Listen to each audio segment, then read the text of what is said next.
बिना के झुकाए सोवे अरे चाहिए जुलफिया होई छंदा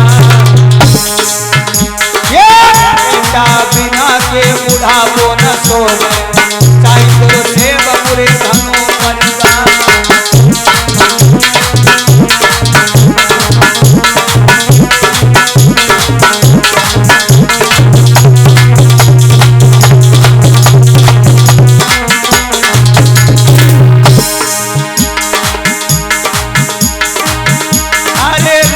बिना भैया के न सोवे अरे चाहे तेरी जीत रे होवे चाहे हार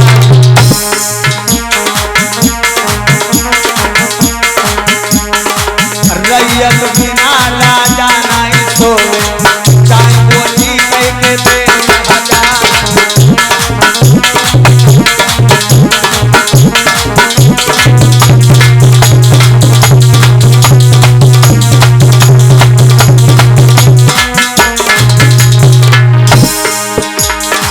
औरत पति बिना नहीं सोवे अरे चाहे बारो अरे साधु बिना के भजन नहीं सोवे चाहे बाके चेला होंगे न सुनना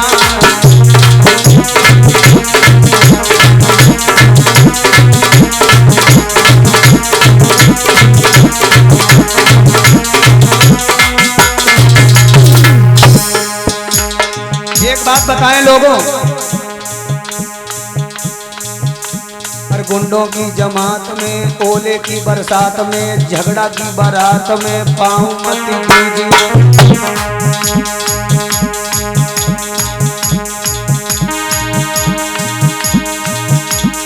कोढ़ी की काया का बादल की छाया का सपने की माया का विश्वास मत कीजिए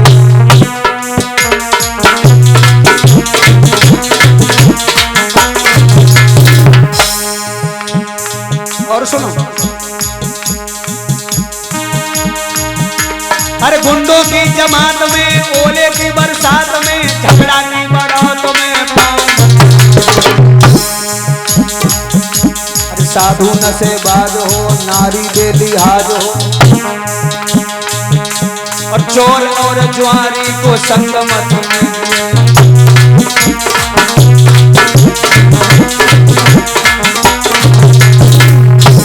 और बताएं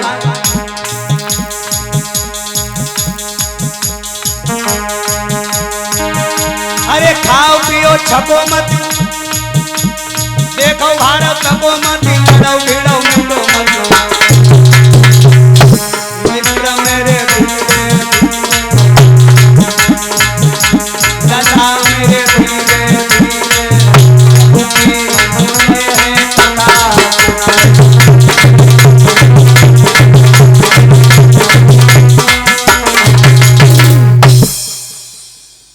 ध्यान देना गुंडों की जमात में ओले की बरसात में झगड़ा की बारात में पाँव मत दीजिए कोढ़ी की काया का बादल की छाया का सपने की माया का विश्वास मत कीजिए गुंडों की जमात में कभी नहीं जाना चाहिए साधु नशेबाज हो नारी बेलिहाज हो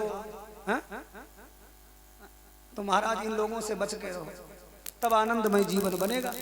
आज धीरे धीरे समय गुजरा संतान नहीं हुई। एक दिन महाराजा उग्रसेन भोजन कर रहे थे आंगन में, रानी की आंखों से आंसू छलके आए। हे नाथ, छोटा सा बालक आंगन में नहीं है, बड़ा सूना रहता है घर आंगन। राजा ने कहा तो क्या करूं मैं। रानी बोली मेरा मन होता है कि पड़ोस में एक वाटिका है जंगल, थोड़ा भ्रमण करके आऊं, थोड़ा मन बहल जाएगा। कब तक यहाँ भवन में पाबंदी में रहूं। राजा ने कहा देखो महारानी, किसी भी रानी को, किसी भी गृहिणी को अकेले कहीं भी विचरण नहीं करना चाहिए। खेत खलिहान मकान दुकान बाजार में तो कतई नहीं जाना चाहिए अकेले। अकेली ना बाजार जाया करो, नजर लग सकती है। क्योंकि बड़े कामे क्रोधी लालची घूम रहे हैं, चरित्र भंग कर सकते हैं। इसलिए हमारे शास्त्रों में पहले से ही मुनियों ने, ज्ञानियों ने, विद्वानों ने लिख दिया कि जब बेटी रूप में हो तो भैया के साथ जाओ, पति के साथ जाओ, और जब विवाह हुई जाए, ध्यान देना, बेटी रूप में हो तो पिता के साथ जाओ, भैया के साथ जाओ, और जब विवाह हो जाए तो पति की बिना आज्ञा कहीं मत जाओ, और जाना है तो दोनों लोग जाओ। और जब वृद्धावस्था में आ जाओ तो अपने पोती पोतने के साथ मेला दशहरा जहां जाने की इच्छा हो जाओ, मना थोड़ी है, लेकिन अकेले ना जाओ। नारियों को अकेले जाने का विधान नहीं है। मैंने ये बात एक जगह कथा में कह दे, पड़ोस में आंगनबाड़ी केंद्र था, दिन की घटना।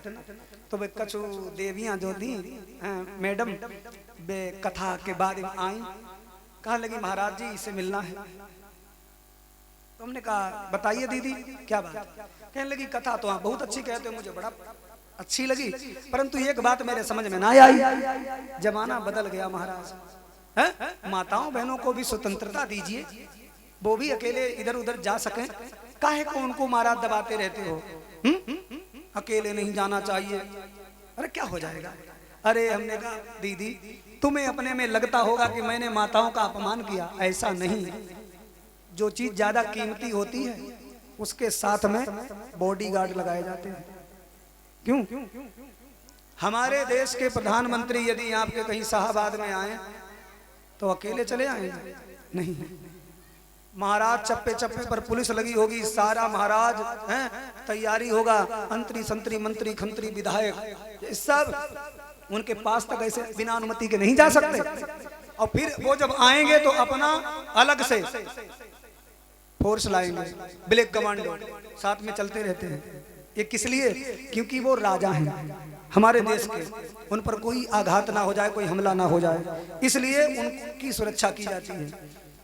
तो ध्यान रखना, कोई आज तक ये कहते हुए मिला कि प्रधानमंत्री की तरफ से घात छीलने वाले को सिक्योरिटी दी गई, बोले हम स्टैंड ले खड़े हैं AK-47 और तुम घात छीलो, देखे तुम पर कौन हमला करत। अरे ना तो कीमती घास है ना घास छीलन वालों, उसके लिए का सुरक्षा की जरूरत है। सुरक्षा तो उनकी होती है जिनको कीमती माना गया। अब थोड़ा एक और उदाहरण से हम आपको समझाएंगे। माताओं बहनों भैया लोगों, आप खेती किसानी करते हो, हा? तो खेत पर से जब आते हो काम करके तो पटेला कहाँ छोड़ दे? घूरे पर। हैरो कहाँ डाल दे? घूरे पर। ट्राली कहाँ खड़ी कर दे? ऐसे बगिया हम छोड़ आए, चले आए घर सीधे। लेकिन जो सोने की अंगूठी पहने रहे बाना घूरे पर रख गया, वह मेड पे नहीं रखी, बगिया में ना छोड़ के आए। क्यों ना छोड़ के आए मालूम? कीमती है। बाको लाए, बढ़िया से सफा करी, और महाराज गोदरेज अलमारी खोली, उसके अंदर फिर एक चाबी से और एक बॉक्स खोला, फिर उसके अंदर एक महाराज बैग थी, और बैग के अंदर एक डिबिया थी, डिबिया के अंदर एक छोटी डिबिया, उसके अंदर छिपाई के रखी अंगूठी। इतनी छिपा करके क्यों रखी गई? क्योंकि बात छिपाई इसलिए गई कि बाकी कीमत ज्यादा है। इसलिए माताओं बहनों, अगर तुमसे कोई जा कहा अकेले ना कहूं जाओ, एक संगम भैया का ले लो, पति का ले लो, पिता का ले लो, तब जाओ। तो बुरा मत मानो करो, क्योंकि तुम हो सोने की अंगूठी जैसी, तुम्हारी सुरक्षा होनी चाहिए। और हम आदमी लोग तो पटेला जैसे हैं, मन हो ता घूरे पर पड़े रहे, कोई ना छोड़ छेड़न वाला। बोलो सच्चे दरबार की। अच्छा, दान करने वालों की संख्या बढ़ रही है और ये सकारात्मक विचार हैं आप लोगों के। दान तो करना चाहिए, दान नहीं करोगे तो महाराज कैसे कथा प्रवचन हर बार हो पाएगा? हम आए या ना आए, लेकिन आपका गांव, आपका क्षेत्र, ये महाराज भगवान की संगति से ऐसे ही महाराज प्रेमी बना रहे। कुछ लोग दान नहीं करते। एक गांव में एक आदमी महाकंजूस था, कभी दान पुण्य नहीं करता था, कथा सत्संग में जाता नहीं था। और गांव वाले ने बाको नाम का रखो, दान करती नहीं रही, इसीलिए उसको नाम रखो दानचंद। बोले जाने कब एक सिक्का नहीं दान करो, नाम है को दानचंद रखो। गांव वाले कहा ए दानचंद, ए दानचंद, गंगा जी को मेला चल रहा, चलोगे कि स्नान करन? हम नहीं जाते। वहाँ पंडा पुजारी बैठे हो तो नहाई के निकलो, तिलक चंदन लगाए दे, तो फिर कहा 5 रुपया लाओ 10 रुपया लाओ। हमने कहा कछु दो ना है तो हम कैसे जाए मेला। अच्छा पत्नी घर में समझदार थी, पत्नी ने फटकार लगाई, ये दुनिया जा रही मेला महा को चल लो, जाए गंगा स्नान करके आओ। जब भैया तो ना ही था, लेकिन पत्नी ने फटकार लगाई, कहा लगा अब ज्यादा ना डांटो चले जाइए।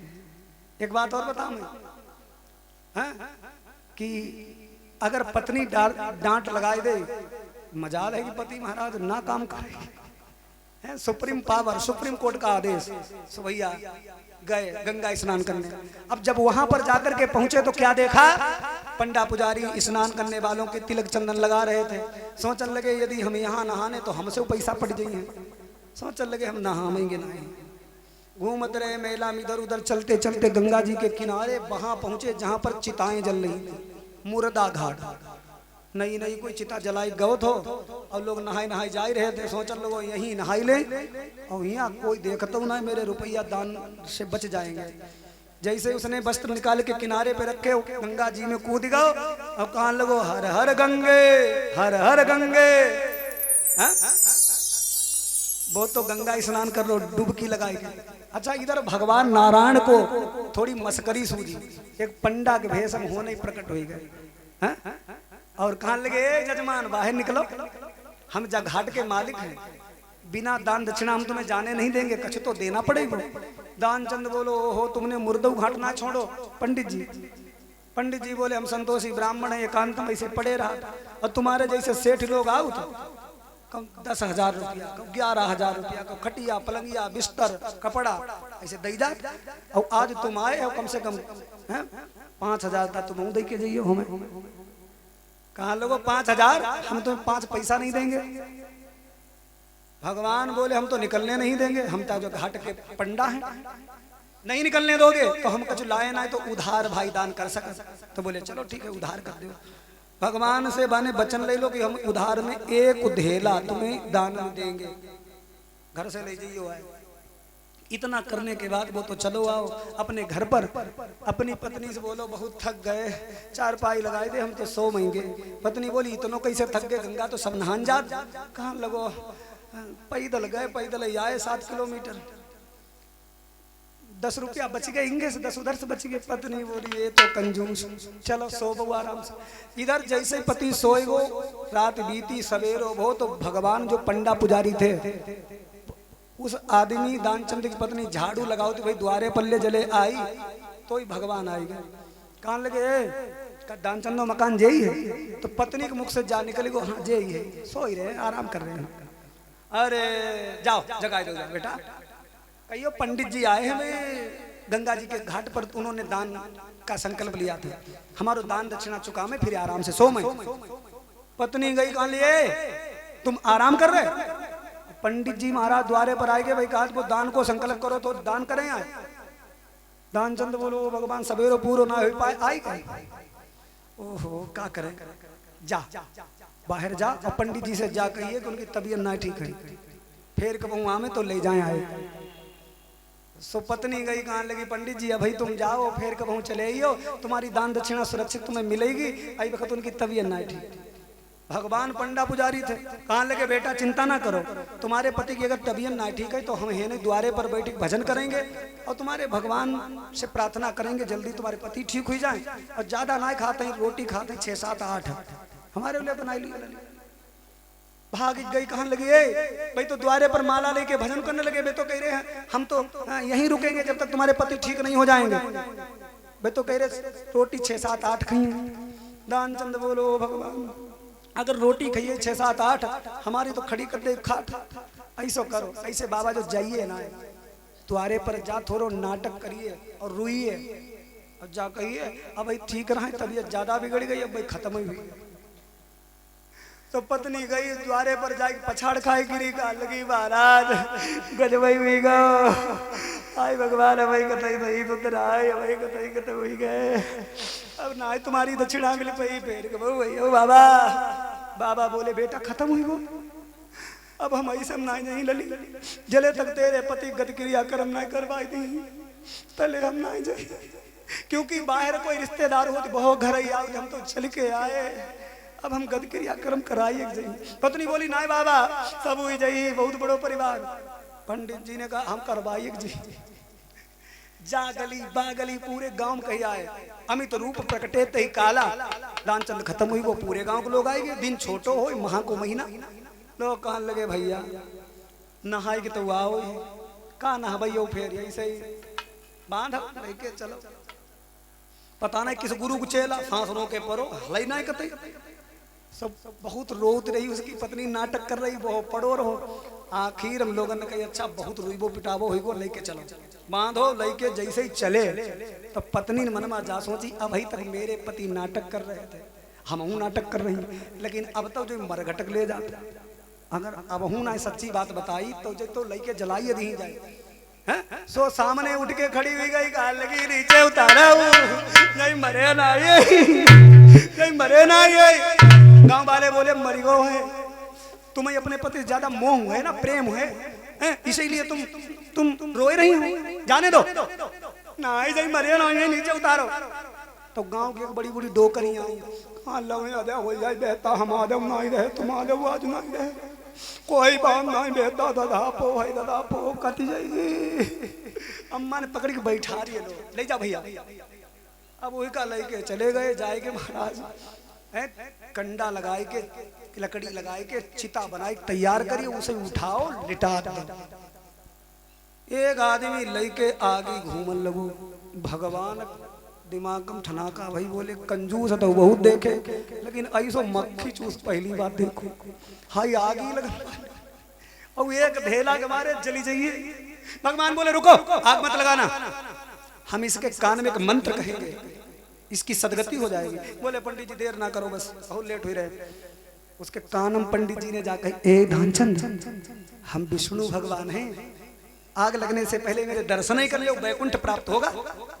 और जैसे उसने ऐसे धीमी सी आंख खोली तो बहे पंडा। तो भगवान ने कही जब तो कुछ देगो ना। भगवान धीरे से बोले आए हैं वैकुंठ से तुझसे नाता दौड़, अब तू मुझे तो कुछ देगा नहीं, हमसे कुछ मांग ले। तो वो कान लोगों आए हो वैकुंठ से हमसे नाता जोड़, कृपा यही हम पर करो वो धेला दी जो छोड़। वो धेला छोड़ दो हम जिंदा हुई। भगवान ने कही राम भलो करे तेरो, और भगवान तो एक पल में अंतर ध्यान हो गए, वो तो भगवान थे, वो तो चले गए। उसने ऐसे कंडा खिसकाया, कान लोग जिंदा ही जलाई दोगे। गांव के लोग बोले जो तो जिंदा है वो। एक बड़े बूढ़े बाबा के जाबात कहते सहना ही ना भाई, डंडा लेके आए, कौन ले पकड़ा ही सही भाई, ले पीट ये तो नाटक कर लो कौन दे दूंगा भाई। तब वो कान लगो एक धेला नहीं बची को, एक धेला नहीं बची को। बाबा कान ले एक आई सो थप्पड़ परी मैंने 64 दांत टूट पड़ी है भाई। तो वो एक उठ के आए, कहने लगे बाबा तुम जोश में होश खोई गए, इसके मुंह में 32 ही दांत हैं।